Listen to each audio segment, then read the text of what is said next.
Alrighty then. Good. Push the button, Michael. Push it. Duh. Good morning. Hello. Salutations and welcome, one and all. My name is Michael. I'm the Dead Aussie Gamer. And welcome to Pathfinder 2nd Edition, Tyrant's Grasp, a 1st edition adventure which we are converting for... Oh my god. What the hell? Oh, hi. I mean, what a sexy voice. I mean, my God, I could listen to that all the time.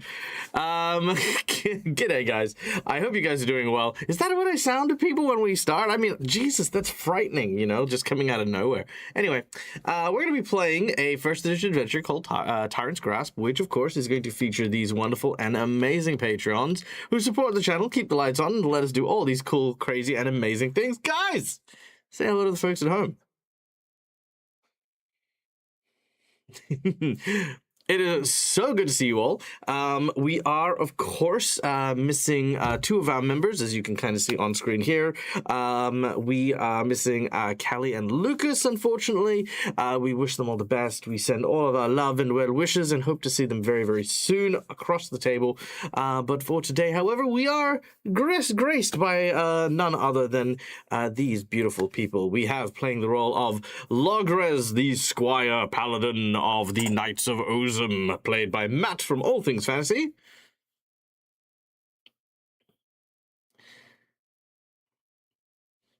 Dulcet, mate.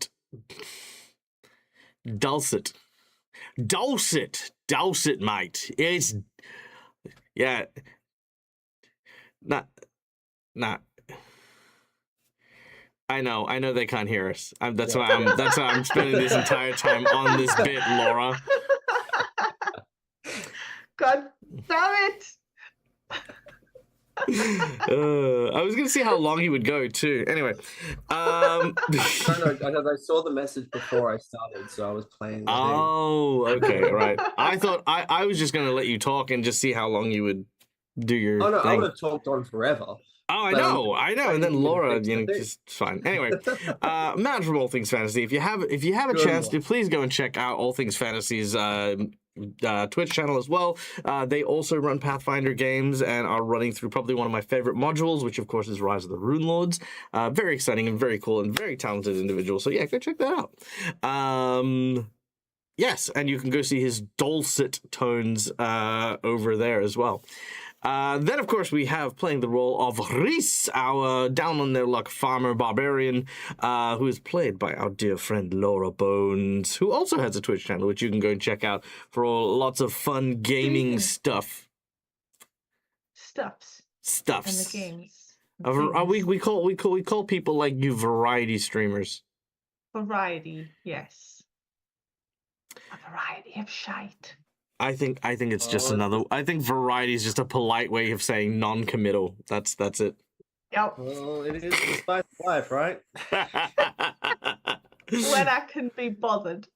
That's true. It's like whenever the fuck I feel like it, fucking switch it on, fucking come see it, don't see it. I don't give a fuck. Pretty much. I love it.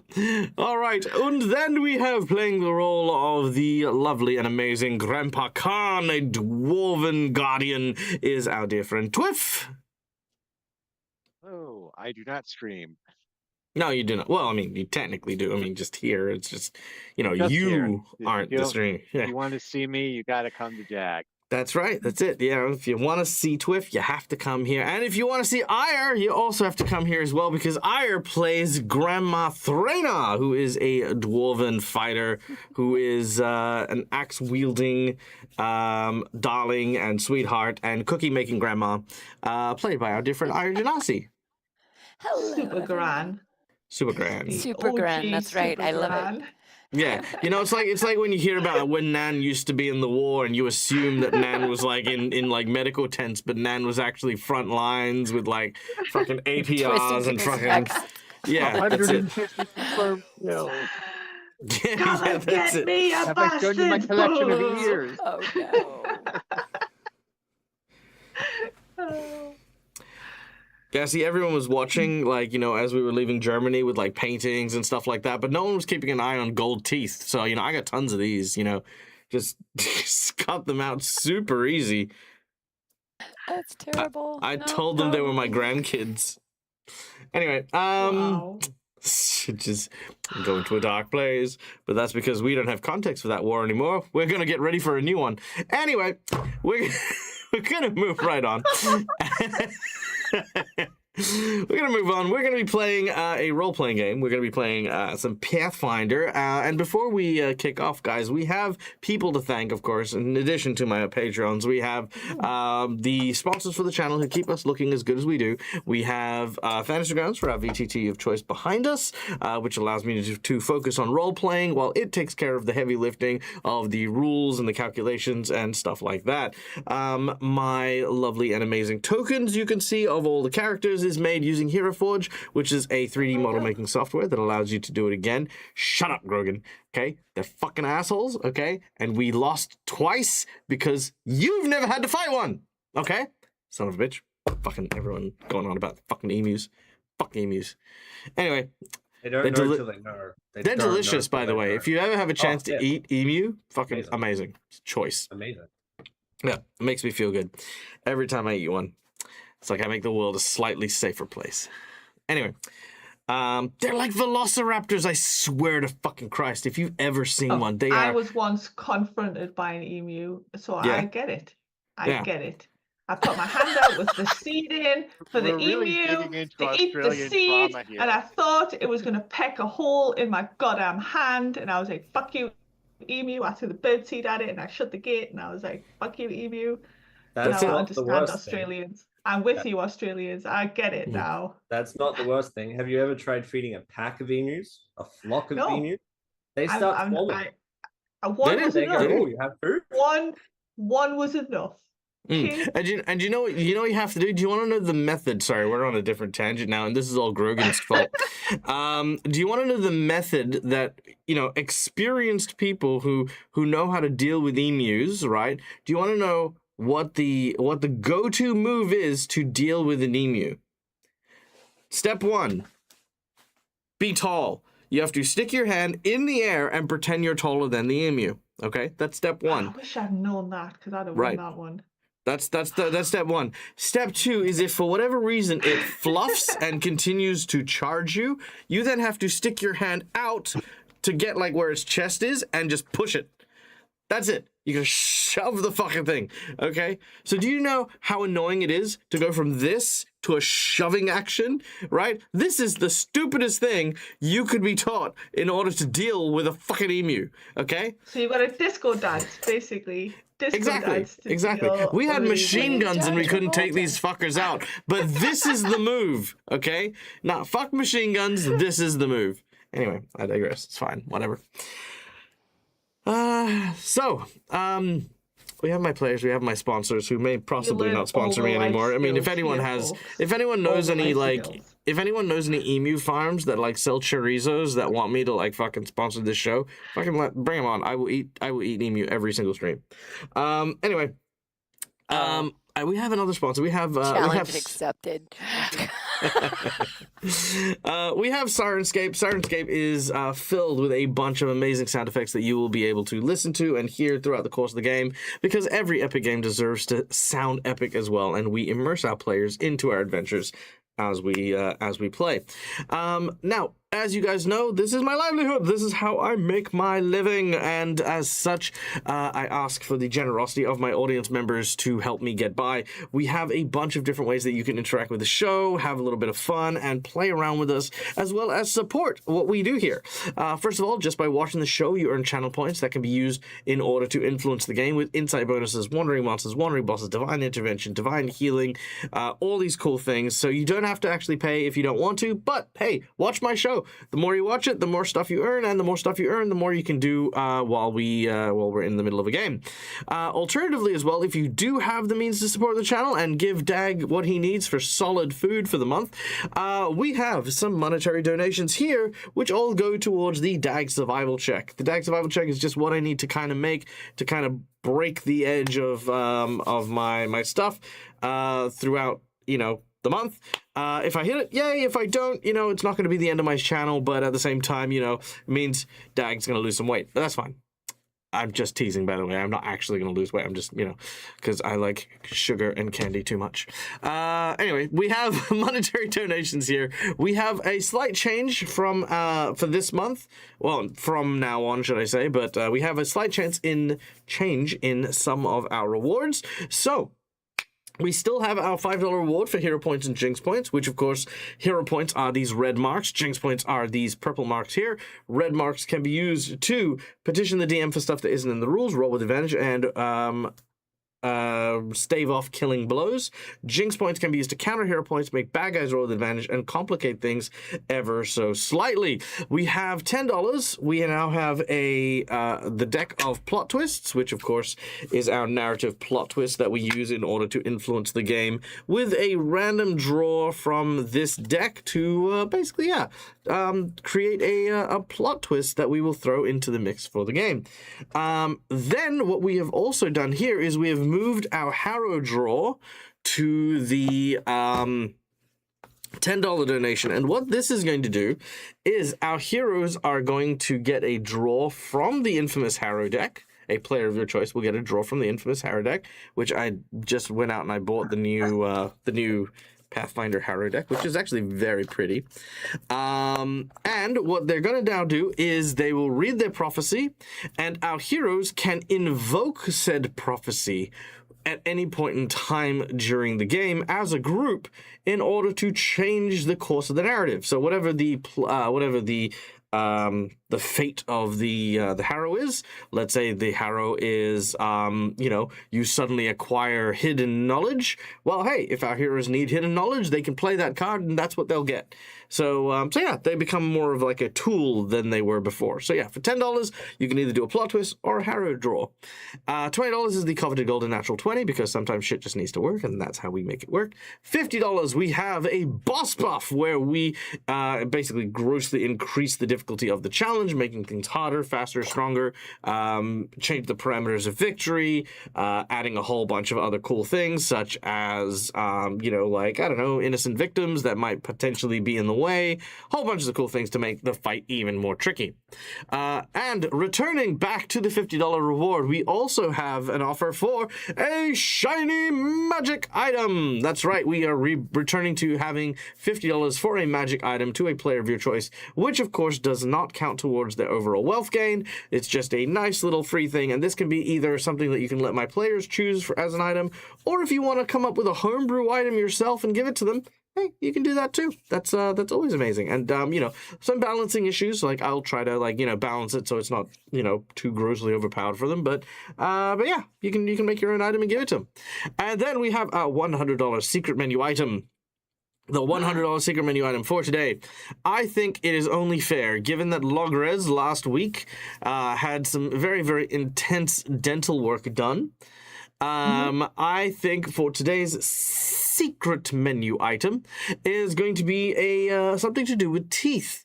Logres, if we get the secret menu item, I will award you a bonus feat, a special feat called the Blessing of the Tooth Fairy Queen.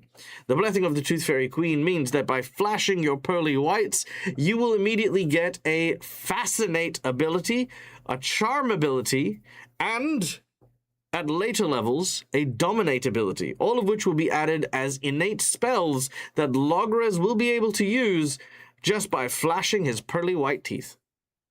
Oh my god, yes. Does it come with a little ting? It does, Yeah, it does. I want to see him flash his pearly white teeth so that a little sparkle. show chat what it would look like, Logres. No, you don't want to see that. Perfect. So that is it. It's going to basically be the Blessing of the Tooth Fairy is our $100 secret menu item for today, and like I said, it'll be a leveling up progression of abilities. Right, starting off with I think we'll start with Fascinate, and then we'll get to Charm, and then we'll get to Dominate. Yeah, it sounds really cool. Yeah, there you go.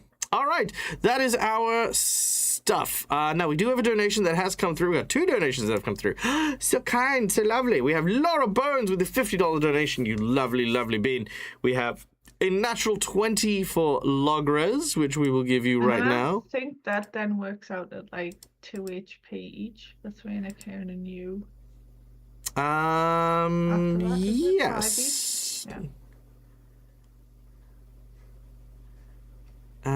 Yes. Yes, indeed. And then I will get a Jinx point, and then And everyone covered. You get two. Two Jinx points. I'm also, just as a service, going to give Ulfgren 2 as well.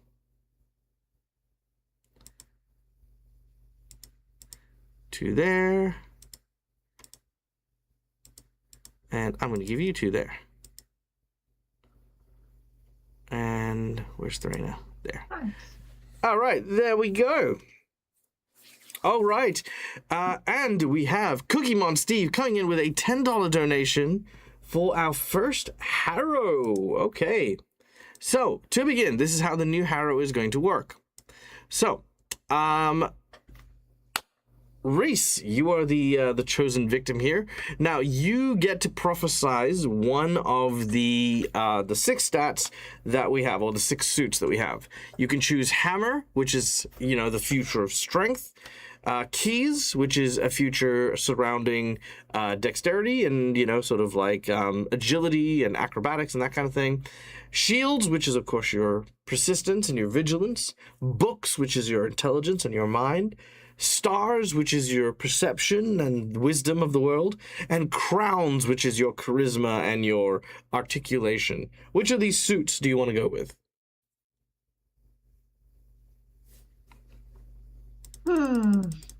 I feel like at the moment Reese is in need of some wisdom because he hasn't got a fucking clue what's going on. All right, well, here is your wisdom spread. Select your card. Dun, dun, dun. Oh, that one. It's the first one that spoke to me. Oh, that isn't creepy at all. What the? The midwife. This is my least. What the fuck have you done? I have no idea. It's like I just creepy evil baby. Like what the? It is my least favorite card. I'm not gonna lie. All right. Oh, I don't even know why I can't load this thing. I don't know. That it spoke to me. Okay, now I have. There we go. Like, Now yeah, I'm worried about you. That's for me too. What? All right, creepy baby. All right, let's see. We are in our Stars suit, and we are reading The Midwife. Why has it got so many muscles? Why is it so hench? There are so many other questions. The midwife is a conduit to creation. Although the midwife does not create their own, the midwife is a key that lets new life or information into the world. Their heart can see the good even in the worst situations. They can they can see the import of any new arrival, but if misaligned, this new arrival will not inspire joy. So, the arrival of good news, good fortune, that's kind of what we're looking at here. So, Yes, our group now has the midwife card, meaning that if you would like to seize the narrative and take control of it and use this card, you may do so. Basically, it is effectively DM powers, specifically to that card. Okie doke. Done. Ugly baby. Hey, Nomad, thank you so much for the raid. We're just about to get started. We're just getting through our donations now, as Cookie has come in with a $50 donation. Thank you, Cookie. Yes, Reese? Midwife card, so it was what, New Beginnings or something? Or I've posted it in our Discord. Oh. Which I'm also going to pin to our Discord just so that we have that there. Pin the message. Done. There you go. Okay, guys, if you do get a chance to, please be sure to go and check out No Man's Land official as well. Nomad is a wonderful and amazing creator who does a bunch of variety content, bunch of gaming, bunch of hangouts and stuff like that. Very, very entertaining young lad. And if you want to see him playing some role-playing games, come and check us out on Gatewalkers, because he comes and hangs out and plays with us there. So yeah, thank you to everyone who's joined us for the journey that we're on. Greatly appreciated, and hopefully you enjoy our role-playing game today. We also, thanks to Cookie Steve, have a magic item for Cairn. Cookie, just let us know if you'd like to homebrew that item, or if Cairn is good to look for an item for themselves. But thank you so very much, as Cairn, you have now gotten your very own magic item. We are also in the middle of a hype train, which of course, as you guys know, means that we are going to add an extra consumable item here. Let's see, what do we want here? I mean, given our group is facing a horde of tooth fairies for today, I'm going to give our heroes some consumable explosives, specifically flashbangs. So for every level that we have, each member of the group will gain a flash grenade, which will dazzle anyone who it blasts, as well as deal a modicum of fire damage as well. So that is our hype train reward. So we're at level 4, which means each person is getting 4 of these flash grenades. So thank you to, of course, everyone who has donated or thrown out bits or subscribed. Please enjoy all of this stuff. Exploding toothpaste, my God. Family, that's the thing. It is a jar of exploding toothpaste. Done. It's exactly what it is. All right. I think we're ready to start. Are we ready to start? I think we are.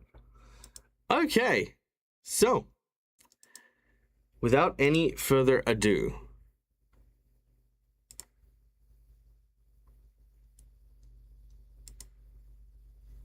when last we left our heroes, having been transported to the realm of the dead by mysterious means, our heroes managed to convince 2 psychopomps, Umbral and Thoot, to help guide them into the land of the living. They hoped to figure out what it was that not only took them from this place, but also the entire town of Roslar's Coffer. Everyone they knew and loved all perished simultaneously in a single night with no explanation, and our heroes have been tasked with returning to the realm of the living to find out. But not just anyone can travel between the realms of the dead and the living. By traveling across the dead roads, our heroes are on a long and arduous task to try and receive 3 stamps so that they may pass and reawaken. The first location they have reached, the Palace of Teeth, where they found a bunch of tooth fairies amidst a small rebellion. A coup had been risen by Prince Prince Uspid, against his queen and mother, Queen Carnazial. He tried to convince the heroes to side with him, to slay the queen in return for having the stamp they require. But the group grew suspicious of this would-be king. The prince and his evil mustache could not be allowed to do whatever it is he wanted to do. Because reasons. He shall not be allowed to wax the world like his mustache. There we go. That's Prince Uspid. So the group decided that no, we're going to side with the queen, and Thraena took an axe to his face, and now he and his royal guard begin their attack on our heroes. The fluttering of wings, the spreading of these chittering, giggling, and whistling noises suddenly surround Prince Uspin as a swarm of these tooth fairies rush to protect their liege. And it is here amidst this battle we continue our adventure. So, rolling into initiative here. Bum. The tooth fairies are miffed. They are miffed. All right, Prince Uspid is first. Okay. So, to begin, Prince Uspid draws his weapon, a large flail with what looks to be a series of humanoid teeth that have been basically affixed together in order to make a large and heavy set object. I wonder. Oh yeah, there you go. You can see the flail of teeth that he's kind of got there. All right. And he is going to use said flail to wallop you. Wait, who? I don't know yet. I'm deciding. Surely the person that's just axed him in the head. Yeah, that makes sense. All right. Sorry, Thraina. We'll just throw Thraina under the bus. Bye, Aya. Sorry, Aya. Thraina. Yeet. Whee! All right, that is a critical hit. Oh no. As Thraina takes 11 points of damage as he says, what was his voice? Was his voice kind of slimy like this? No, he Yeah, was it was, speaking little. like, yes, no, I have it now. He says, you dare to strike at Prince Uspid, then face his wrath as he winds up and he swings this flail in your face and bam, Thraina, it hits you hard.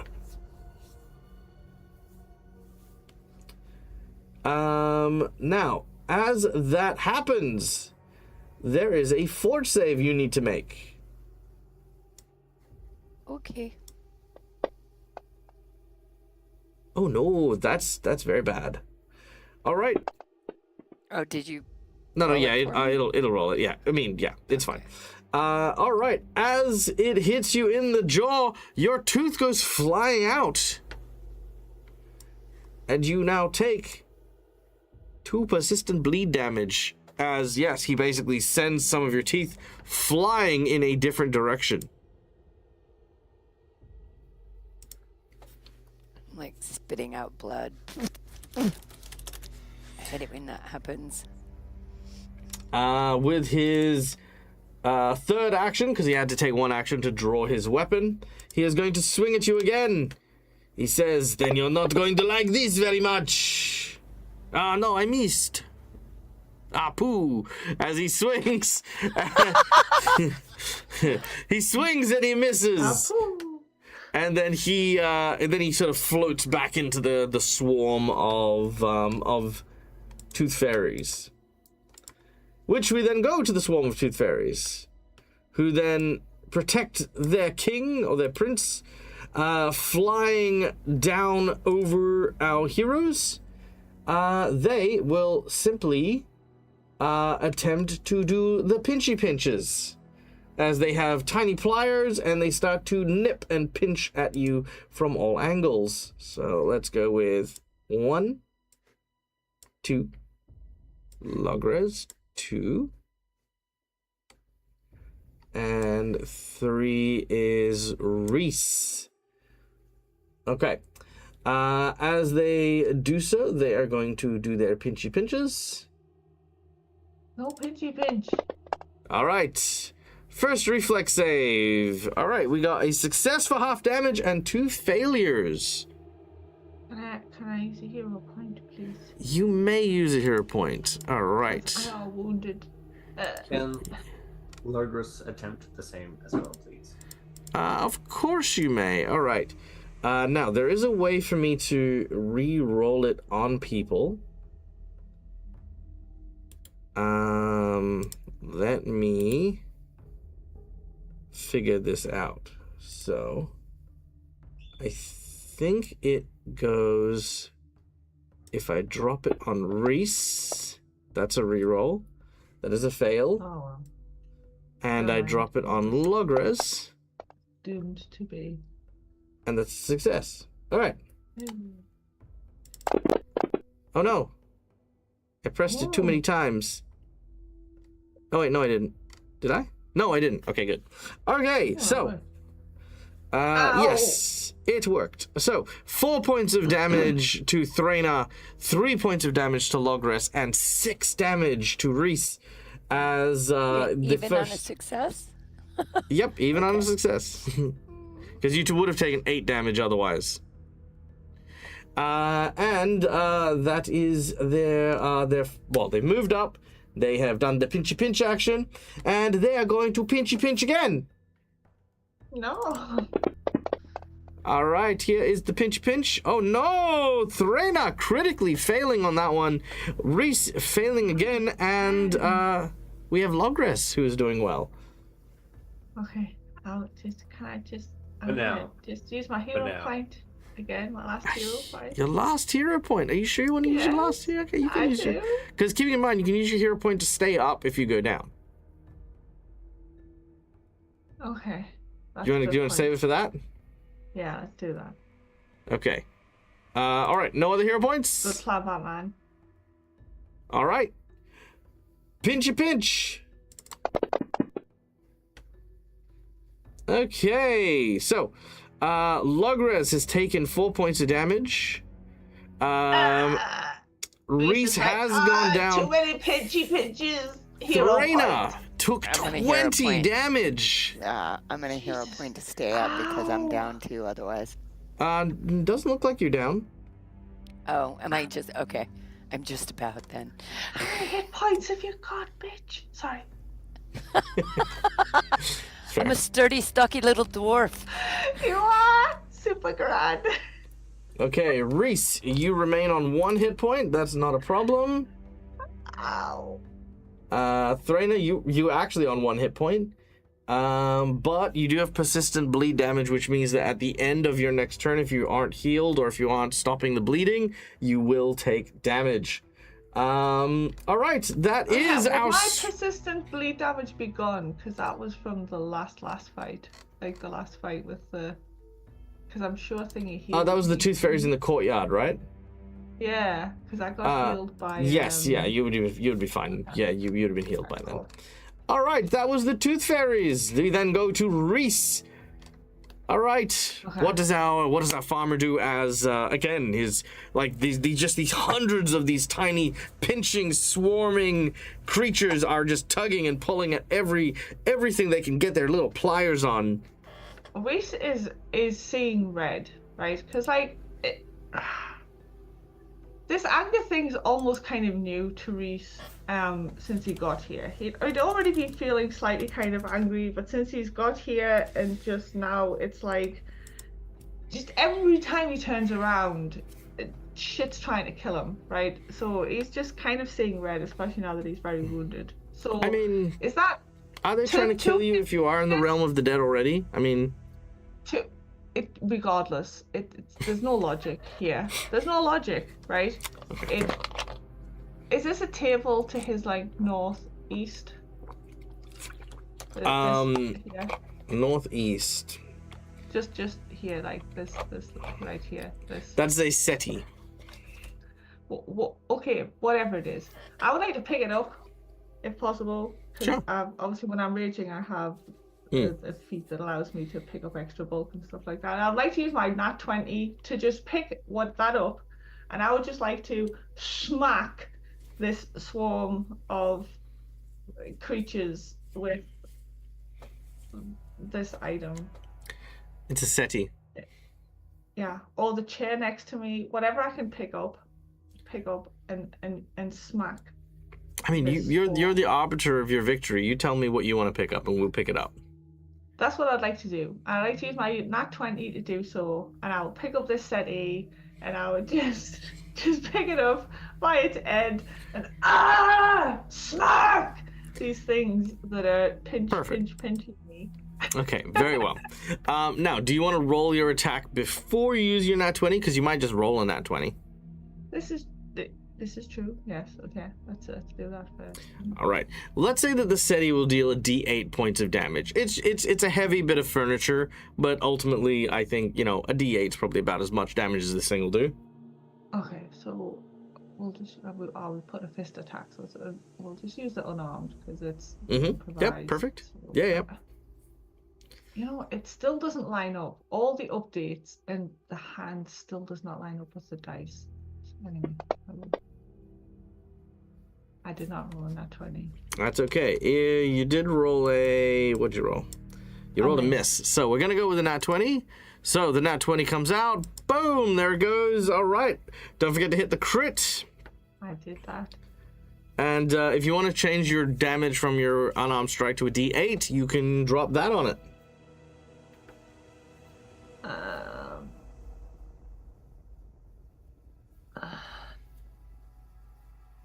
Do you need a hand with that? Or are you good? Nope. Yep, okay.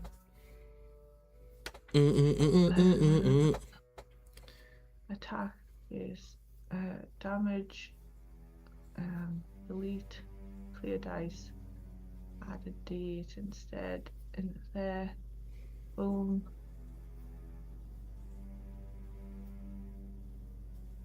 Nice. Yeah, I think that's the one there. Yes, that worked. Nice! 19 points of damage, reduced to 17 because of the swarm stuff. But that's still a very good hit. Roll me a percentage, please, as you do so.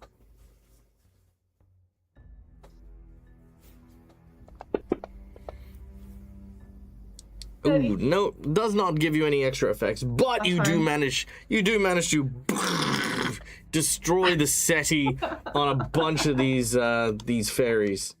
They did not like that. I think you almost killed the swarm, actually. Yeah, you have almost killed the swarm. Ow. Yeah, that's the magic of roleplay when you can be on one hit point but still function with like full strength. You're like, I'm dying. Yeah, I just love the different way of interpreting hit points. I find it more to deal with it I don't know. See, I view hit points a mix of both vitality and stamina. Yeah, exactly. Right. This is just the last ditch in the barbarian rage of. Exactly. Perfect. All right, then we go to Ulfgren. Ulfgren, you still feel a little bit sick, so you make your way over to the corner. And he sort of still starts to gag at the smell of teeth. And that is what Ulfgren will do. Logres! Healer? All right. I said, bye, healer. I mean, he can heal you guys afterwards. All right. Logres is going to take a step back from this swarm of fairies. He's going to swing around his spear, and he's going to try to whack them, not with the blade, but more with the heavy end piece of the spear to do some bludgeoning damage. Okay, the pommel. The pommel, yes. Is that what the end of the spear is called? Usually Yep. just called. Haft Okay, pommel. Nice. I just thought that was cool. All right, he's gonna smack him with the pommel. I'm gonna look that up. What is the bottom of a spear called? The butt of the shoe. Oh, okay. Because I know the bottom of the of a sword, at the end of the hilt is a thing. But I know that spears have a haft, so I thought that the pommel was still the same thing. But yeah, there you go. So it's called a butt. Well, he's gonna swing the butt. Yep, you swing your butt around. Yeah. Oh, they avoided your butt. Okay, as Logres swings his. No, nothing. Logres is just on the battlefield twerking. That's it. So as Logres thrusts his butt forward towards the tooth fairies, unfortunately his butt misses every single one. they narrowly dodge your butt, and they say, "Ha! Is that all you've got? You're gonna have to be way better with your butt if you have any hope of hitting us with that." If that's going to be the case, I'm just going to have to swing it the harder. Oh, so if it's capped, it's a shoe.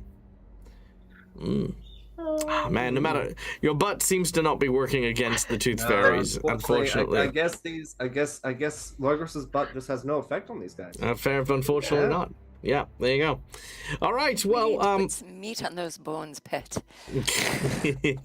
well, unfortunately, Logres, despite his expert training, maybe it's just too much meat on the butt. That's the problem, you see.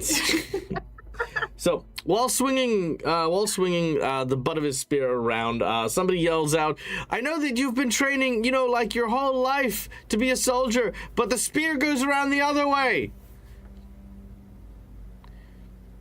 I'm working on it. Like you hold it with the pointy end towards the bad guy. Well, I just wanted to experiment, okay? It's the one time I'm out of the view of my trainer. Maybe experiment when people aren't dying. How about that? No one's dying yet. I mean, except for Mr. Reese, but... You don't know who's yelling at you, by the way. Yeah, no idea. I like to imagine that there's no voice, it's just Logros shouting at himself. Just Logros shouting. Perfect. Okay, well, moving back and making 2 thrusts with your butt, you come to the end of your turn, and you start to bleed, and you are bleeding, and you will continue to bleed, because you are not healing. Threna!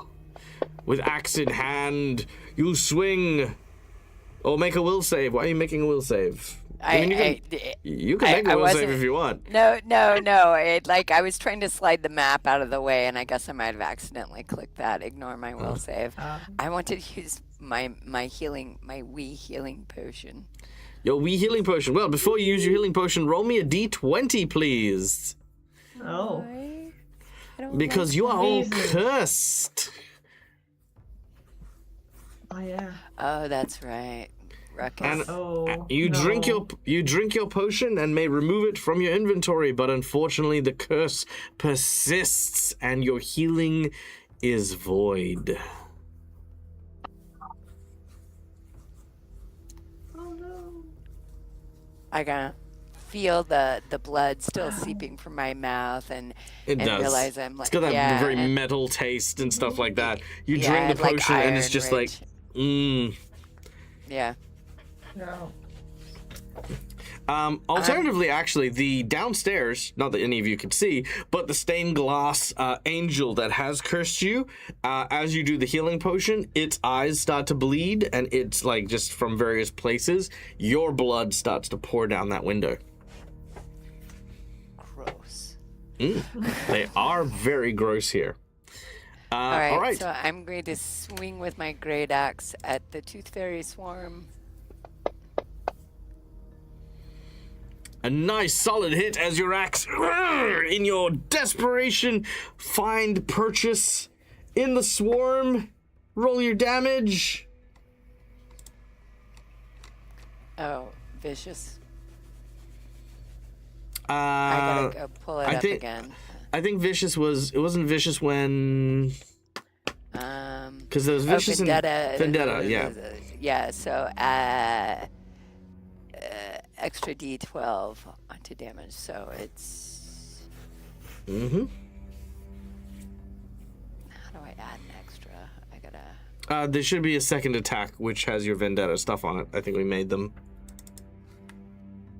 Oh, I see it now. Yes, thank you. I could have hit it harder. Yeah, so the way that your vengeance works, hold on, wasn't your so just remind me, how did your vengeance, what triggered your vengeance levels? So, if someone is fighting someone who is half or less plus health, then +2 and an extra D12 on damage. Yeah, so basically if you're at half health, you go to 2d12, and if you're on less than a quarter health, you go to 3d12. Right. So, so I should have done 3d12 actually. Yeah. So yeah, basically you get stronger the weaker you are. All right. Should I reroll? No, it's fine. It's dead. What do you want? Oh. I'm just letting you know how vengeance works. I want it to be smushed. Yeah. Like it went is... full speed into my windshield. Yeah. Doesn't Basically, want you it kind to be of... dead. She wants all of its children for the next 3 generations to also be dead. You basically hit the swarm with the flat of your axe like bugs on a windshield. They just, as you knock them to the ground, this spray of color now just like illuminates this area, and everyone, and I'm not gonna roll this, everyone can roll this yourselves. Everyone, please roll me a DC 24 fort save. Oh no. Oh no. 3, nah. This is all your fault. I know, pet. I'm happy to take No. the Did crit you say fail. DC 24? You gonna take the crit fail? It's fine. Yeah, I'll take the crit fail. I want to see that's- what happens. All right. Mine a crit fail. It's the same sickened effect as before Oh, with the plague sickened. burst and stuff. Yeah. Okay. I have a Okay. thing for that. I've got an app for that. Do you? I do, yeah. All right. So Grandpa, you get sickened 1. Logres, you get sickened 2 because I you have crit to wait till failed. my turn, but I have an app for that. Okay, cool. Reese, you are sickened 1, and Threna, you are sickened 1. I still All have right. an action. You drank a potion, you swung your axe. Yes, indeed, you do have an action.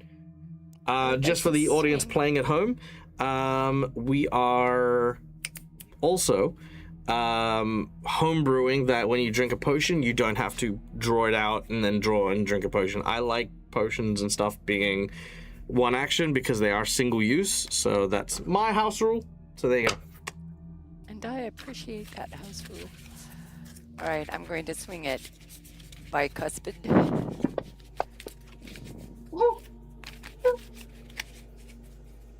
Ooh, unfortunately, a miss on Prince Cuspid. His name is Uspid, but it's fine. I Schooly know, Eye. but bicuspid Doesn't for matter, the it's teeth much thing. funnier. That is brilliant. Can I use a hero point to swing again? Yeah, it will be at your 3rd penalty though, but you can use it if you'd like. Nice. Nah. Nope. Nice. Okay, cool. All right, Schooly Eye, thank you for the $10 donation, and of course, being in the final fight of a game, you do help us with the donation this during the intro. You can you can donate whenever, or you don't have to donate. That's how it is, my friend. How was your game? Tell me about the final fight. Leave it in chat. I want to read it. Did you win? All right. Did you win? That's an important thing. Did you win? Yeah. Or, more importantly, did you die with honor? Like, I feel like that's an important thing, too. Did All you right. make friends along the way? Did you? I'm not playing this fucking card! It was lust wow. again. It's lust again. Don't know why. Freaking. Violence. Logos was saying the bottom. All right, we have Deja Vu. Oh. Dun, dun, dun. All right, Deja Vu. Deja I feel like Vu. we've had that before. We have, but a while ago. It's been a while since we've had the Deja Vu one. Have we? Okay. Yeah. It's been a while. Yeah, I feel like. I mean, it does sound familiar. It is familiar. No, we did have it, but it's been at least. Before. It was. I feel like it was one of the first ones we got. Okay, Grandpa Cairn, you're up next, but you watch as Grandma goes down. So, Sorry. because you are still bleeding, you now gain the dying condition, and still bleeding and all that. Now, did you want to use a hero point to stay up potentially? Threna. You're the one dying. Yes, please. Okay. I was fumbling for my mute. I'm aware. And It's nodding. fine. It's fine. All right. So, you are not dying, but you are still bleeding and still weak. If nothing is done, Yeah, you could potentially bleed out. Grandpa Ken, it is your turn. All right. I am going to step up to Prince Uspid. So here, and then I check my notes. So I get flanking because I'm adjacent with Nan. And I'm going to smack him with my hammer. Okay, let's do it. No, okay, wait a second. Do I get a +2 to hit? No. No, we get a +2 to our AC.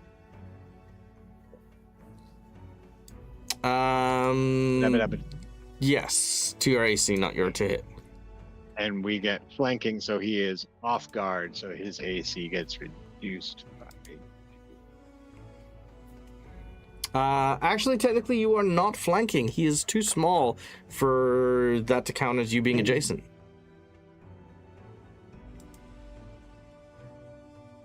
I thought as he just had to be Nan. adjacent to me. Yeah, but he's not Edge. adjacent. Yeah, but he is not adjacent to Trainer. At his size, he is only adjacent to Cairn, because he's this small. Because you're at the outside of the swarm.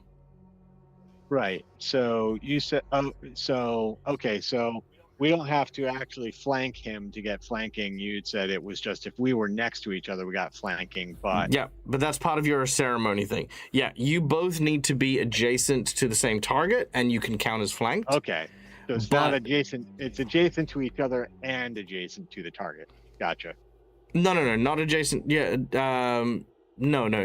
You don't have to be adjacent to each other.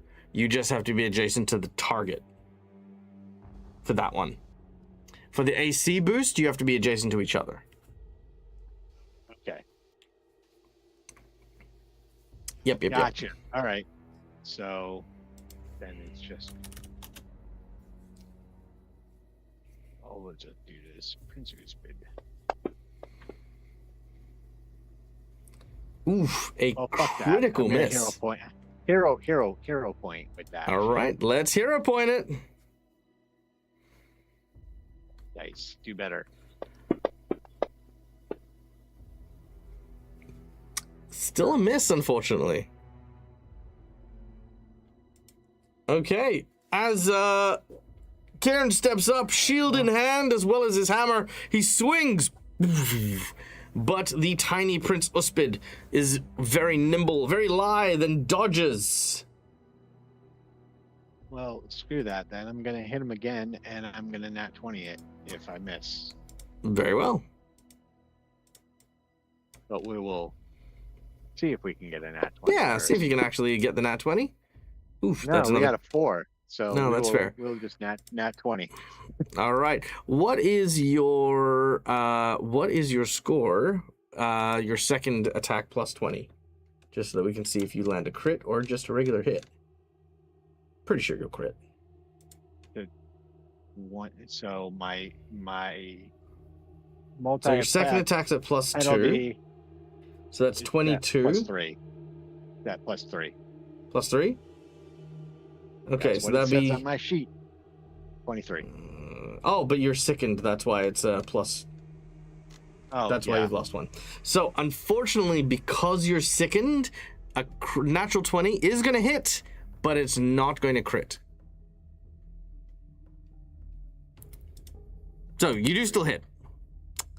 But yes, you needed because basically, even with a nat 20, you would miss otherwise here on this attack. But then that takes you 1 step higher, which is a hit.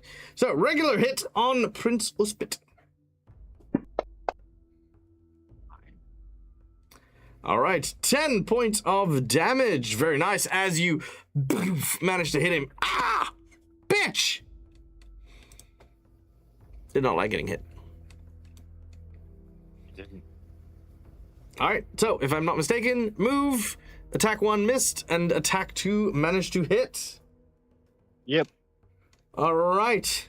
Satori is going to move with Yuri in order to try and protect them and guard them. As we then go back to Prince Uspid. Prince Uspid did not like getting smacked. Prince Uspid will smack Cairn in return. You bastard. Take this. Hiya! A critical hit. As Prince Uspid... Of course. Well, he's got a very high attack. Alright, Prince Uspid hits you for 10 points of damage, and let's see how he goes. Does not get any extra effects.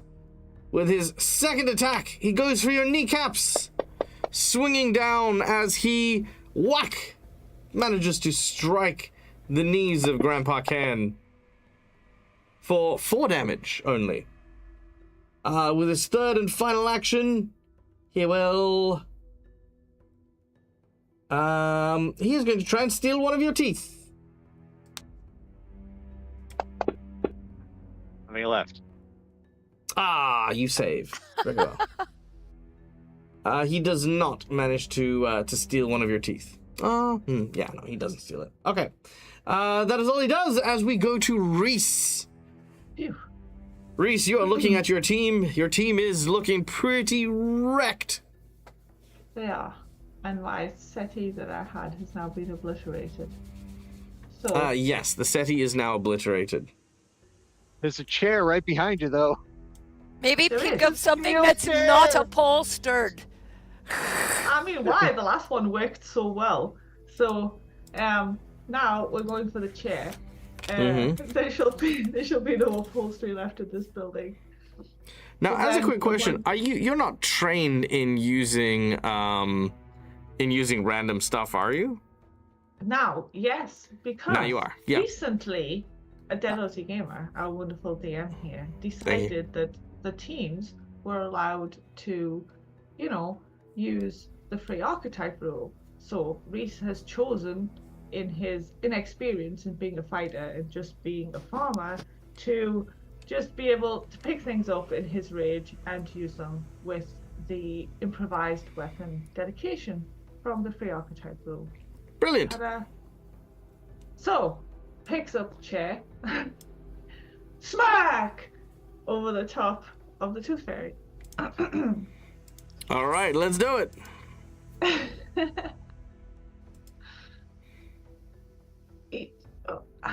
Okay, let's just use this one because it's an unarmed attack. Works. Oh, that didn't. Oh, there we go.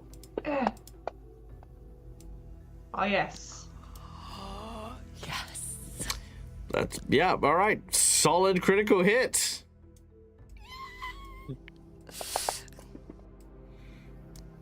All right, 22. Very nice damage.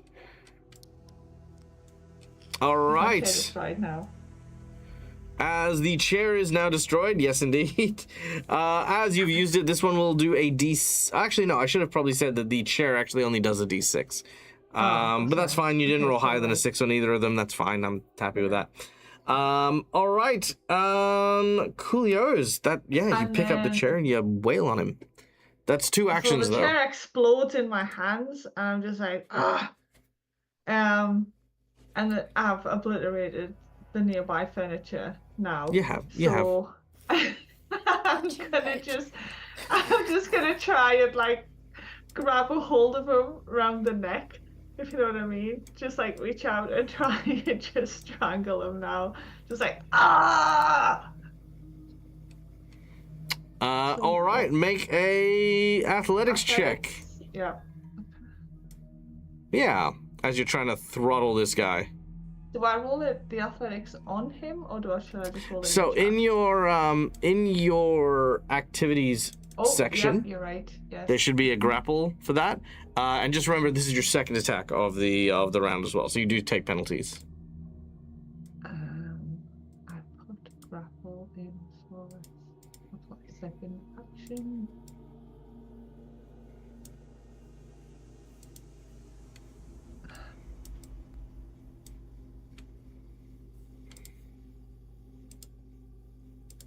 There we go. Yep.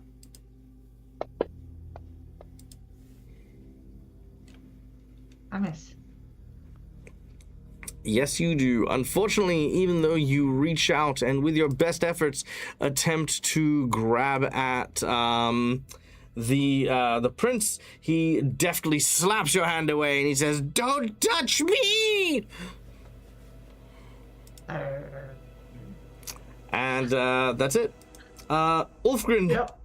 after coughing and wheezing and the like, will make an attempt to... We'll make an attempt to heal. He needs to roll a dice. Oh, he does so! Hell yeah. Okay. So, Ulfgren will... 1, 2, 3, 4, 5... is going to heal everyone. 1d10 points of damage. Alright, so everyone will heal for that. However, unfortunately, Yuri will die. Shit. Fuck. Yep, Yuri explodes. My head. He'll come back later. Don't worry about it. But that is all 3 actions that Ulfgren does for the time being. Yeah, we'll deal with Yuri later. It's fine. Don't worry about it. Okay. Logres. As you were. Well, Logros isn't paying attention to what's happening behind him, but he's going to nod over to Ulfgren. He's going to make his way up to this other side of this desk. On the top of his dancer's spear, he has a banner. He's going to kind of wave that in front of the prince to try to disguise his the motion of where his spear is going to be. He's going to attempt to feint with the spear. Okay. So, because of my mark, because of a skill, deceptive tactics, I can use my warfare instead of my deception check. All right, So I love it. Warfare check, please. Does a 19 distract a prince? Unfortunately, you needed a 22 in order to distract him. Alright, that's fine. Unfortunately, he is not flat-footed as he's going to make a strike against the prince with his spear. This time he's using the sharp, pointy bit. Love it. Use the sharp, pointy bit. But unfortunately, he's going to critically miss. That is rather unfortunate. All right. As you critically miss, let's roll a percentage and see if that has an effect. There we go. A 66, please. A 66 is fine. You do not create any kind of terrible calamity that follows your critical fumble. Okay. Anything else? Nope. Move, distract, strike. All right, done and done. Which then brings us to Tyrant. Oh yeah, and you're bleeding. Oh, but the bleeding ends, so there you go. All right, you're no longer bleeding. Actually, you should have ended that bleeding. My apologies. Thank you. Because you were healed. Mm-hmm. I was wondering about that. Yep. All good. All right, Tyrant, you're up. Right. The heal doesn't end seconds too, does it? Sorry? Does the heal end second as well, or no? No. It does not end second. So, hefting my great axe up to swing position, I'm going to say, "You should have respected your mother more." And I'm going to swing at him. Wow.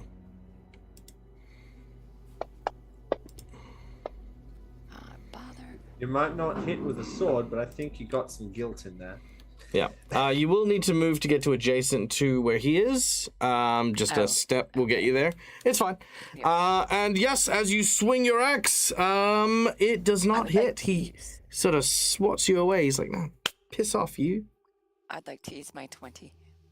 Using your 20, so that'll be a 31. That will be a critical hit. Oh. All right, go for your crit. Yep. So, crit. Amazing. Die, you rat bastard. All right, and die. Oh wait, no. You only do 2 for that one because you're not at 25%. Oh, okay. Hold on one second. Sorry, give me a second. I just need to put his hit points back up. Okay. Okay. Yep. Go ahead. Thank you, sir. Yeah. Just remember, like, you have to be below a quarter for that second one. All right. That is still enough to take him down, though. So as he is hit, he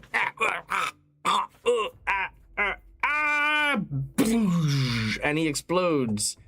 We won't worry about the fort saves here because you guys are all already sickened, and I feel like more sickened isn't going to add anything. So he explodes in another glittery shower of death, as this entire room is now painted with basically tooth decay that erupted from their bodies, and everything is basically covered in that thin, powdery, milky layer just everywhere. What a disgusting, repugnant prince. All right. All right, let's get the stamp and get out. Dead. All right. The scene quiets. So, would he have had the stamp on his person? Did it fly out when he exploded in? You do not see the stamp on his person. All right. I'm going to rummage through the desk, please. The desk? Yeah, sure. Rummaging through the desk, you find a variety of different notes on basically teeth, mostly.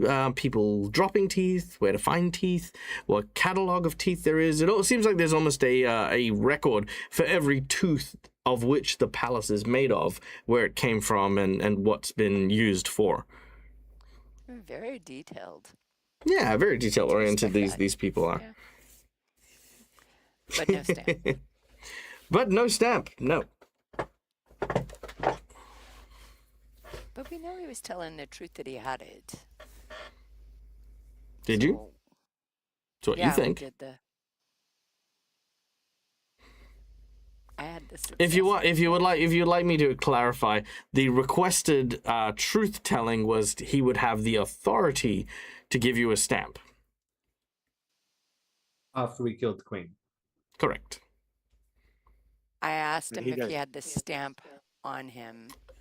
I believe the question is the authority. Either way, he did not have it, or he either made the check. I mean, I can't speak for last week, Michael, but last week Michael did not lie to you intentionally or anything. I'm fairly confident the actual thing that was asked was, do you actually have the authority to give us this stamp or not? And he said yes. Yeah. It wasn't, but that might have been the intention of the answer. So, because I was asking about the physical stamp itself, which is why I then turned and said we could just kill him and take the stamp. But it's not worth it. Yeah, no, that's fine. Yeah, either way, he would not. Yeah, he even if he had the stamp, quote unquote, he would view it in the perspective of he has it, but not necessarily on his person. You know, like I have a house, but I don't keep that in my pocket. I have a cat. I have it. It's just with my mom. Yeah, exactly. Well, I mean, that was my question to him. Do you have the stamp, or is it with her? So, but okay. Right. So Okay. not in this room. So we're going to the mother presuming- and saying, look, we killed your son. Yeah, I was so gonna. now No, we don't give us a say that. stamp. We don't just go up and say we killed your son. We say we've stopped your coup By killing your and son. we're safe now. Mm-mm. I mean, wouldn't, you I know- wouldn't lead with that. Yeah, we don't lead with that. We just Why let her- not? we let her. We can let her. Huh? I mean, He we was can tell her trying that to we kill killed her. her.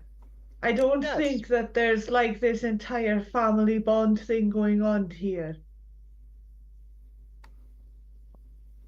Right, but I We still can't think assume going that it's upstairs not. and saying, "Congratulations, we've killed your baby boy." Okay, but I mean, may she's still going to have- find out sooner or later. I mean, I feel I'm if we not just saying we admit it don't up deny it. front, then I normally feel that telling the truth up front is normally the better way to do things. I find if people find out later that you were hiding the truth, then they're more likely to get a bit more angry at you. I'm not saying we hide the truth, and I'm not even saying we don't tell her. I'm saying we start with saying we stopped the coup. Right, whatever. all. You do the talking, I'll just sit here. I fucking hurt. Oh, Jesus Christ. Oh, he doesn't even exist. Who is Jesus anyway? Oh.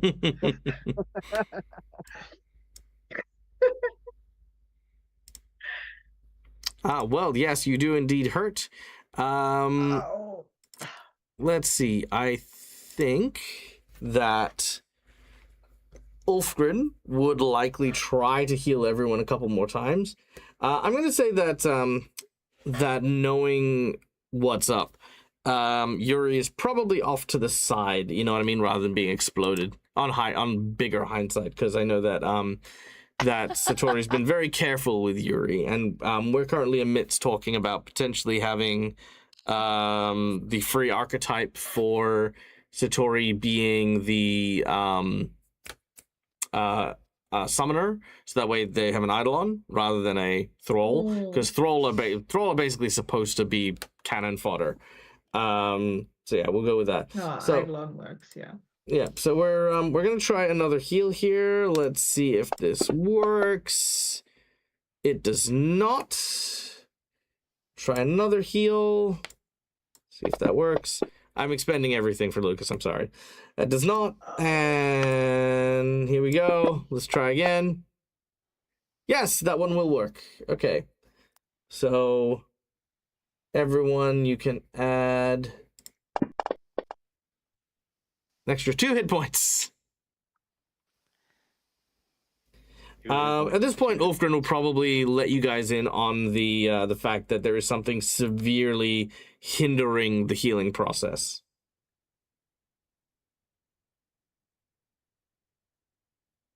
Whatever.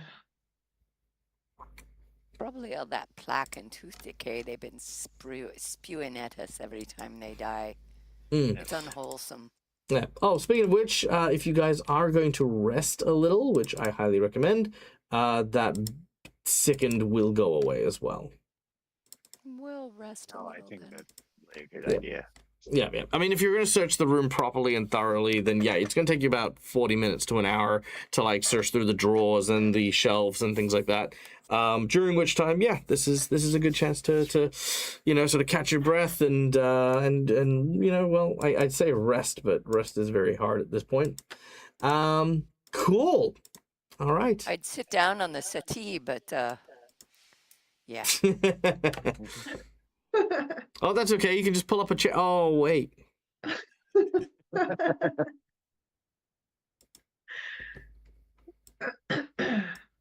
It's good work, Reese.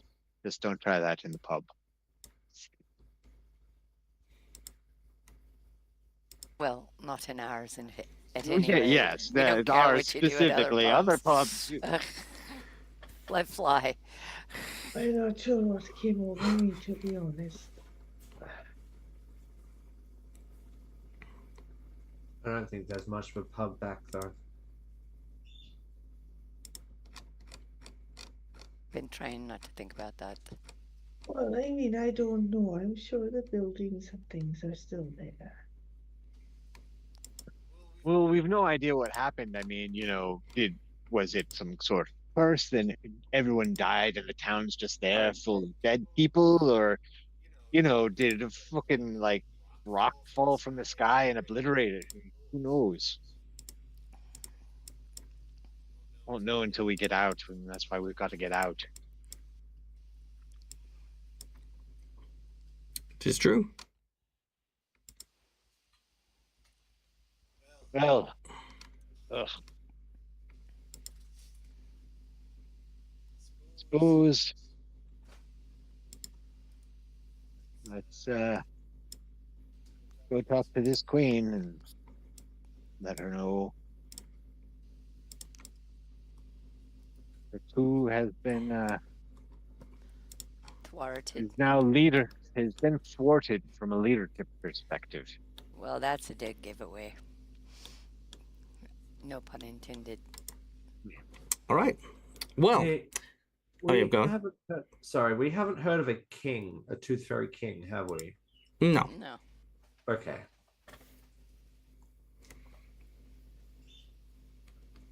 Well, we might have just irrevocably changed the entire political spectrum here at the Tooth Fairy's castle. Yeah, let's go talk to the queen, I guess. I mean, technically, we've saved her life. With the inside bonus, there is a very distinct. You have no idea how she's going to react to the story of her son being killed. And try as you might, there is definitely a sense of unease that comes from the knowledge that, regardless of what situation might have arisen from this, the prince had not yet killed the queen had not yet killed the prince. While there was many loss of life, this was kind of a standstill, which has now been thrown very clearly into one side. Now, obviously, the prince said to kill the queen, and that might be your better bet. But killing the prince, you kind of don't know if the queen's going to appreciate that. And I wouldn't go into this, and this is from the inside check, I wouldn't go into it assuming she's going to be grateful you've killed the prince. No. Yeah. I was not. It's not just her son, but it's also the heir of the kingdom too. Correct. So we're not on great terms already. I mean, I'm not saying one way or another. I'm just saying outrightly, I wouldn't go in with the she's going to be appreciative thing. I would, especially because you just simply don't know who she is. You know what I mean? Like, you've never met her. You don't know what disposition she have. She might be grateful. She might not. But I wouldn't go in with the she'll be grateful. Yay. Yeah, I definitely measure my expectations for that. Logos is going to have a really negative expectation about this. Fair enough. All right. Now, to get to the upper floor, mind you, you need to go back out into the corridors. Into the courtyard, up the rampart where the front gate is. There's a set of a set of ladders that are up there, which will lead you to the top floor. So we're gonna very quickly move ourselves to there if that's where you guys are heading. Yeah. Was the worm thing one of her guards? Yes. Schnapps. Oops. Oops, indeed. Okay. All right. So, let's get some music going here.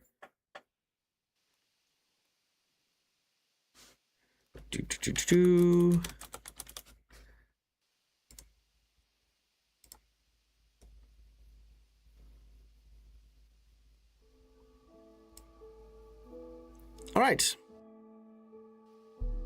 You climb up the flight of the ladder and eventually come to the top of a rampart. Looking out away from the castle, you can see the clouded fog that still surrounds the dead roads. It almost feels like you're on a small island floating in the mist, as opposed to in a very, very well-kept castle. As you look out over the surrounds, you realize you are not alone.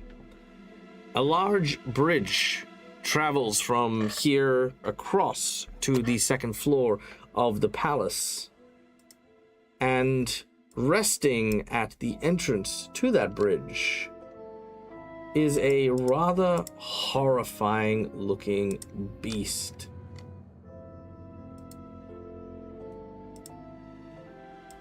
With a low growl and a snarl, you see what looks to be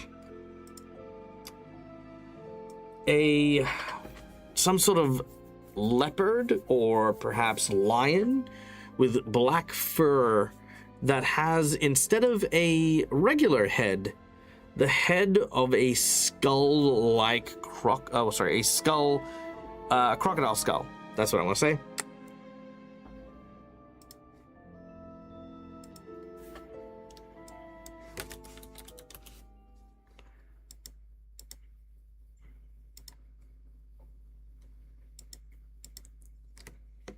Well, good day. Are you by any chance a type of what was the crow creature? The big tall crow creature with a crow face skull. Are you asking me or are you asking your group? Asking the group. I'm trying Very well. I think he said he was a Go psychopomp. Psychopomp? Are you by any chance a psychopomp? The creature seems to adjust its stance. It sort of like separates its front legs a bit to the side, lowers its shoulders ever so slightly, leaving a deep growl. It seems to either not understand or not comprehend your words. Well, in any case, we've just come upstairs. We're after a ticket to like a stamp to go away from this place and move on to the next place. We heard that the Queen can give those stamps. Is it possible to have a quick chat and then we can go on our way? Is that possible? I'm gonna ask Matt to repeat the last thing I said to him. I know. He doesn't understand. It doesn't seem to understand what we're saying, or it doesn't care. So And Logres understands that fact, not just Matt. Okay, fantastic. All right. I don't think we're getting through this guy without something. Anyone who wishes to may make a religion check if you'd like, Yeah, sure, why not? to see if there's anything you could figure out about this creature. I will say that you do need to be trained in it in order to make this roll, because this is quite specific knowledge. Which I will give you. Ulfgren. Yeah, I'll give you should have been Ulfgren's. Yeah, I'll give you Ulfgren's one as well. Let's have a look. Ulfgren skills, religion. Oh, yeah, that's pretty good. All right. Ulfgren will say that this is a psychopomp. It is known as an Ezobok. An Ezobok is a type of psychopomp that finds. They're basically is like a guardian. It's a bodyguard. They attack and fight creatures who devour, steal, or disrupt souls, mostly the daemons and Vildravens and stuff like that. They also hate necromancers, proteans, and anyone who unnaturally extends their life, such as liches and the like. They are hunters, pugnacious sentinels, and guard dogs more than anything else. Though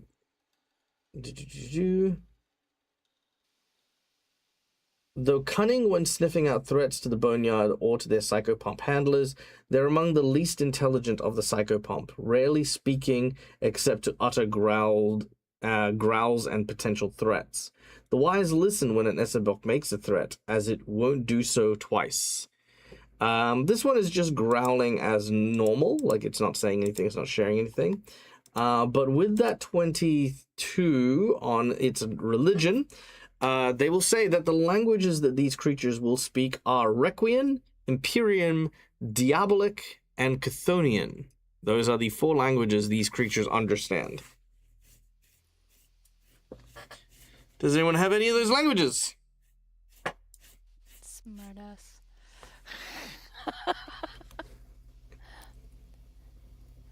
Yeah, my dwarven day school taught that.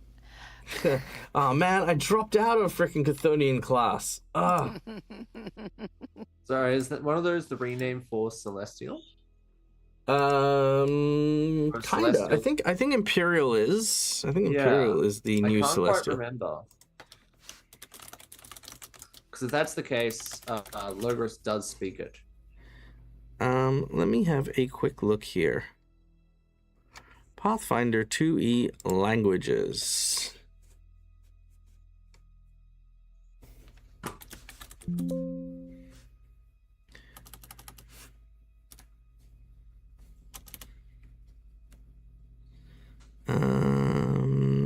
Yeah, I would say Imperium would be the...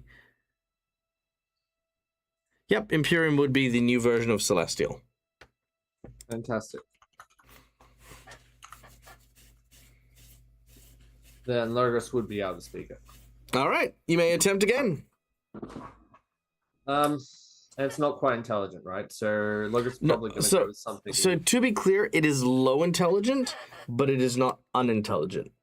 Okay. To give you a hint on where this is at, it has an intelligence of -3. Okay. If that's the case, Logos is just going to say, we're not a harm, we're not a threat, we just want to talk to the Queen. We're not here to start trouble, pretty much. Okay, make a diplomacy check.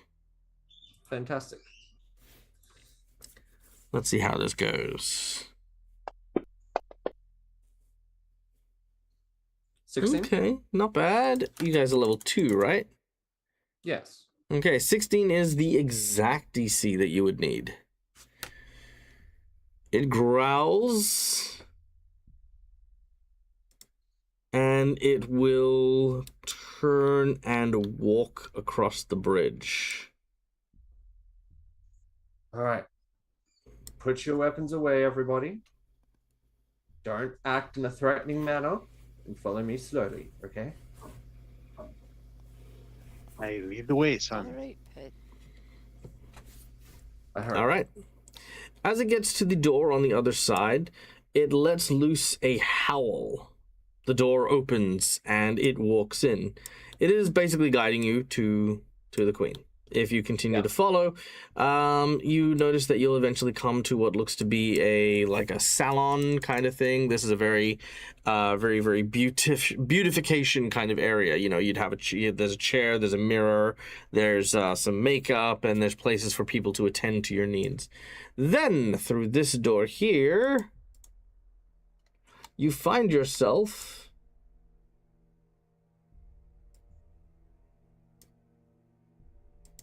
in a lofty hall. Let me add these here real quick. There we go. Beautiful. You find yourself in a lofty hall with 2 alcoves, each bearing a suit of spiky armor. The spikes are entirely made of teeth. The actual helm of these 2 sentinels also seem to have teeth made into the faceplate of it, so it looks like they both have very wicked grins. Actually, one's got a grin and one's got a grimace. And between them is a massive throne with a cover of tattered pillows heaped upon the seat. Next to the Queen that sits here is another Essabok. And what you see is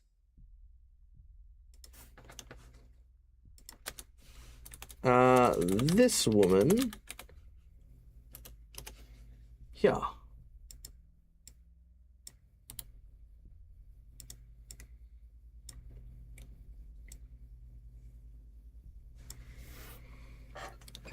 All right, and of course, a massive thank you to the Raiders that have just joined us in from Classic Sam. Classic Sam, you bloody legend. How are you, my dear? Hope you're doing well. Hope you're doing awesome. And I could see Dreads here with you. I hope you're doing well, my friend. Come in, chill out, relax, unwind. get comfy. We are about to get into a diplomatic discussion with a tooth fairy after our heroes had managed to kill the prince of the tooth fairies and stop a coup that was happening to overthrow the queen. The queen sits upon a throne with a big, large, bulbous bottom. Now two of these very, very nasty looking crocodilian lion creatures known as the Essobok. And our heroes have walked in. Weapons, I presume, as mentioned, are away presently. As the scene is yours. Let's add some more cool music here. Beautiful, love it. All right, here we go.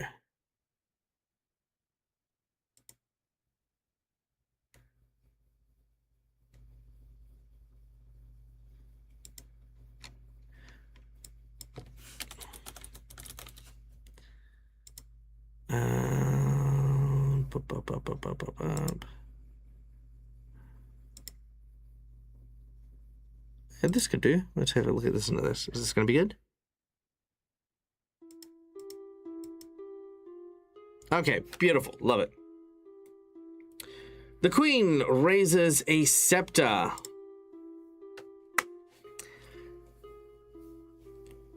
You have come to see the queen. I demand you prostrate yourself before me. All visitors must do this. Now! She points her scepter in your direction. Largos drops to one knee and bows his head. Your Majesty. I will do. Tyrant will also bow stiffly. Serena will curtsy and kneel. She's not really sure what to do. Reese?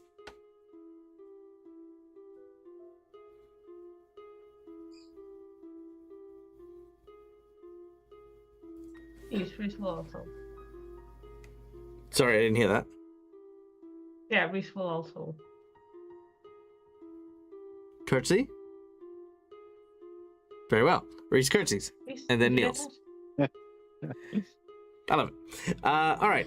She says, she smiles. Her sort of like tusks that stick out, jutting from her cheeks, stretch across her face. Yes, good, excellent. Now, what do you want? She stamps her little scepter. My name is Logros Tisleth of Rosla's Coffer. We have come from the Boneyard and we seek a seal, a stamp of your approval to move on to the next way station. You look very sprightly to be among the dead. Yes, Your Majesty. It is, well, they said there was a mistake. We're not quite dead. Not quite dead. How entertaining and amusing. Perhaps I can allow you to pass through the palace and provide you the stamp you require. But before then, you must do me a favor to earn passage through my lands. I'm all ears, Your Majesty.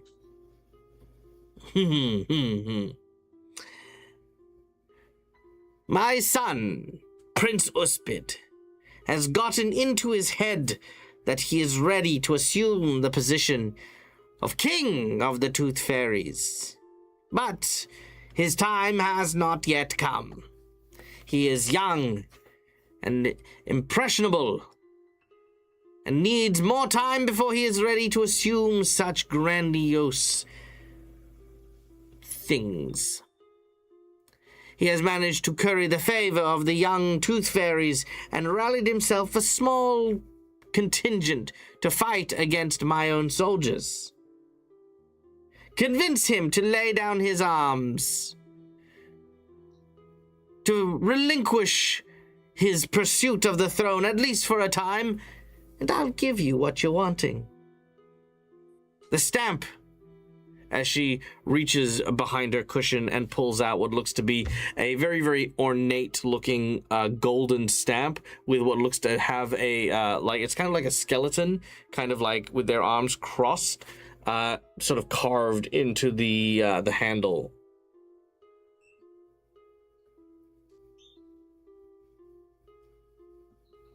Your Majesty, we have already met your son, the Prince Usped. I see.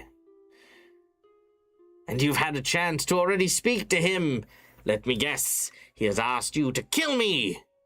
At this point, the two psychopomp dogs start raising their heads and snarling. Yes, Your Majesty. We have declined his offer, however.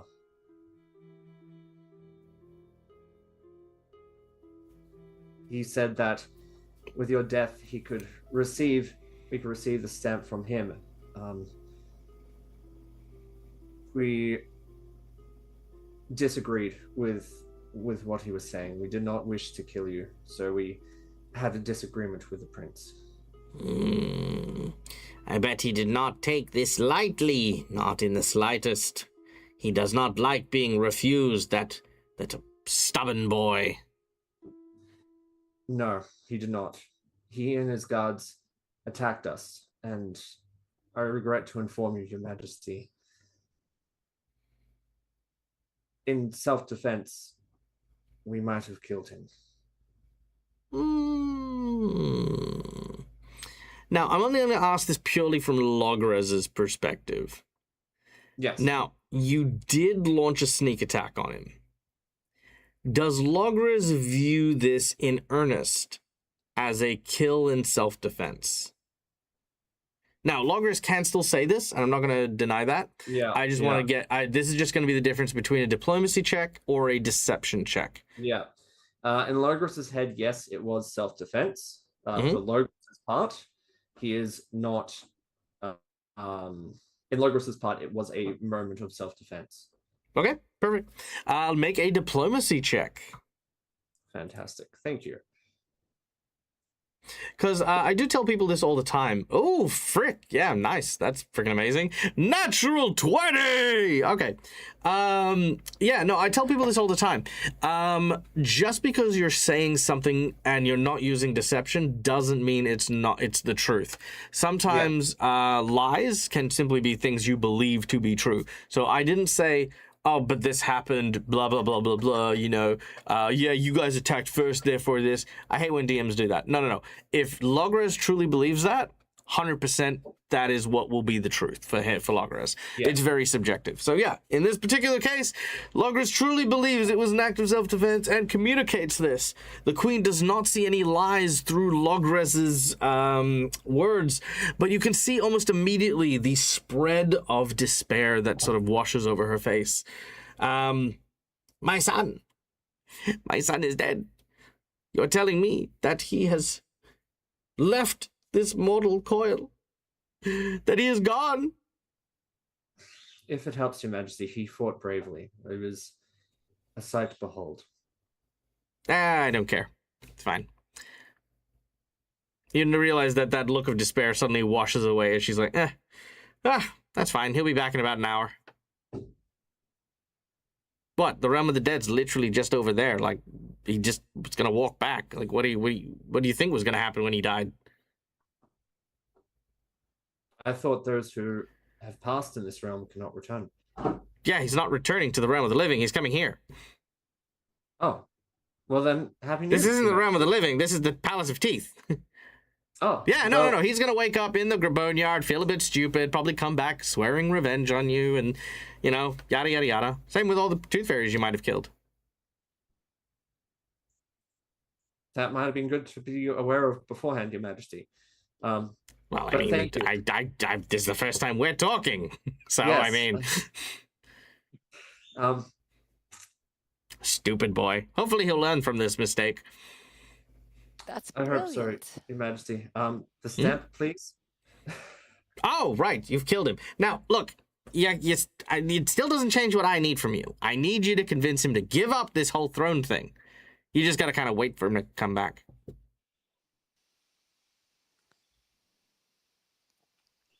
Very well, as Your Majesty commands. Good, as I do. I do command. I'm gonna whisper to Logris because Ulfgren, I assume, shared with us the fact that his healing isn't working. Mm-hmm. Can you? And I'll say to Logris, can you ask her about the healing and why it's not working? Logris nods. Before we have a chat with your son, Your Majesty, we've been having some issues with healing magics. Is there a cause or a reason behind? Oh, yes, the Guardian. The Guardian has gazed upon you and deemed you a threat, which is why you won't be able to recover properly. Don't worry, it'll pass. You probably have enough time to rest up and perhaps eat some food and stuff while you wait for my idiot son to return. Guards, you watch as several tooth fairies sort of fly out. Show these people to some quarters so that they may rest and bathe. They smell like gum disease. Wait a moment. Hang on. If he comes back, he's just going to be angry. So I think we need to solve this problem that you have between each other. Like, is there not some kind of, I don't know, accommodation that you can make that we can take to your son?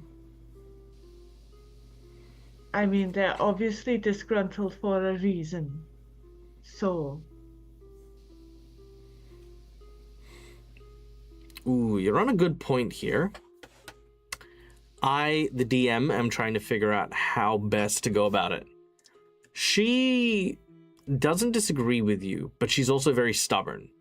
She doesn't want to budge. She doesn't want to move on anything. But also, you guys don't know the issues that Uspin currently has.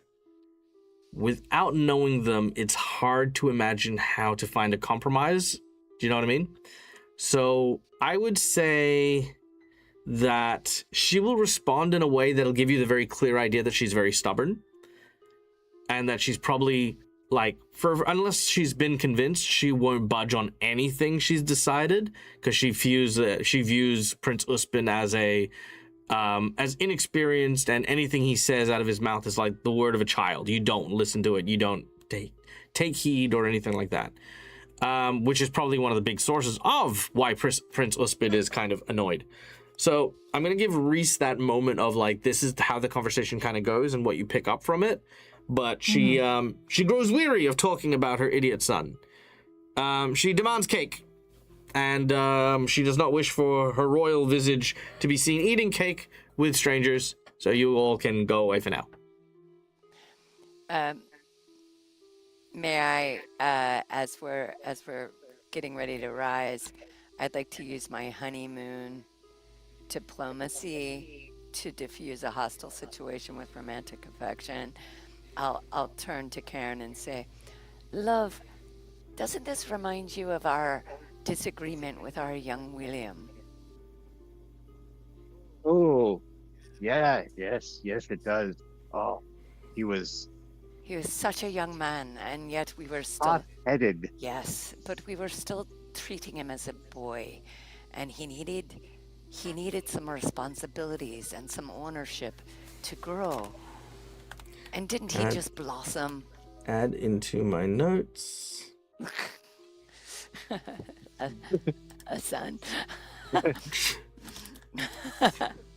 We are grandparents. We're old and we're grandparents, so yes, there are children. Adding to notes, NPC, open for death. Let's move away. They worship Roxland. No. Okay. All right, so you have a son called William. Good to know. Yes. All right. So that's my honeymoon using diplomacy to diffuse a hostile situation. Okay, so Trying I for will it give you, anyway. I will give you a tip for utilizing your powers and abilities. So sometimes stuff can just happen. Like for example, that story, perfect story, great story, amazing, good role play, love it. You don't need powers or abilities or anything in order for that to be an effective use of your time to express. Power-wise, she's not hostile towards you. Therefore, your power does not work. So if you go on a mechanical level, Okay. I have to respond mechanically, and if that's the case, then usually it's it fails, right?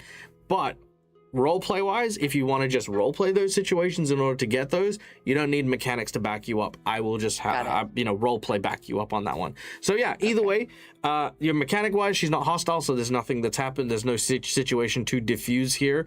And I wouldn't necessarily call talking about your son in that fashion romantic. It's very nice, but it's, thing. So in terms of this, you do reminder of how you did have your difficulties with your son. Make a diplomacy check here. I think there's a good spot here. I'm not very diplomatic, though. That's okay. You don't have to be. There are bonuses you'll get because this is a very relevant thing. But a natural one, however, is definitely gonna suck. She hears you, but she also doesn't. All right, I'm gonna use my hero point. We'll see if I can get better. All right, let's see it. Can't get worse. Okay. Oh, that's pretty good. Okay. Well, she hears you and then asks you about your son. She says, the young can sometimes be very vocal, and their opinions loud rather than wise. This is true. It is sometimes for the best to tell them their own boundaries so they know what place they have in the world, lest they become lost and thrown about by the tumultuous times in which we live. I thought that too, but we found with our young William that giving him a little more responsibility so that he could start taking ownership of his role as a young man and grow into himself had a good effect. And has that happened? Worthwhile. Has your son become a... you used a phrase and I can't remember for the life of me. An upright, outstanding man or something like that? Yeah, a fine, upstanding man. Fine, upstanding man. Has he become a fine, upstanding man? He has. He has at that. What does he do with his life? Is he married? Does he have kids? How many kids? What does he have? Tell me all the things. Where does he live? Is he in... We're making this. This is... Yeah, no. Another wife? He's forged a fine career for himself, has a lovely wife who loves him dearly, and he loves her in return, and they have 2 small children that are just the apples of my eye. Of course, I dote and spoil whenever they visit. What kind of career does he have? What kind of what? It's a good dwarven boy. Smithing.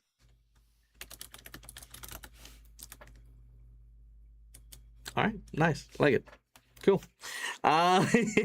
Just writing these down. Okay, very well. She says, you have given me much to ponder on, and I shall ponder them while you get your rest because you guys are all injured and dying. She waves her hand and excuses you, but you now have a bonus to negotiating with her at a later date, or at a later time, should I say, after the prince returns. As our heroes go and rest and recuperate, which I'm now going to give a heal for, so overnight rest, we return to the Dead Roads, where a swarm of tooth fairies fly at pace towards the castle, led by Prince Uspid, who angrily says, "As the last bloody time I trust interlopers! When I return back, I shall use my hammer, and I shall give them an oral examination through their rectum." no. Especially the one who kept wiggling his butt at me. By all the powers that be, I, Prince Uspid, will return more glorious and stronger than ever, and will ensure the death of all those who oppose me and ally with my bitch mother. As long as Longus has been keeping up with his squats and he can crack it up with his butt cheeks, he can just be like, squish. Yeah, exactly. 100%.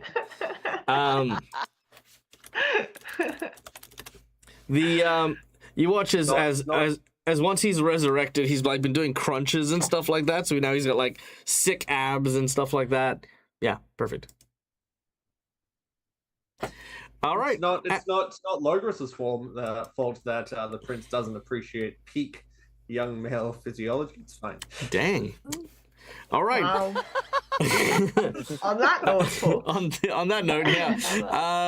We will end today's session as our heroes await the arrival of the prince in order to try and convince him to give up his pursuit of the throne, or to perhaps help negotiate things and smooth things out between mother and son.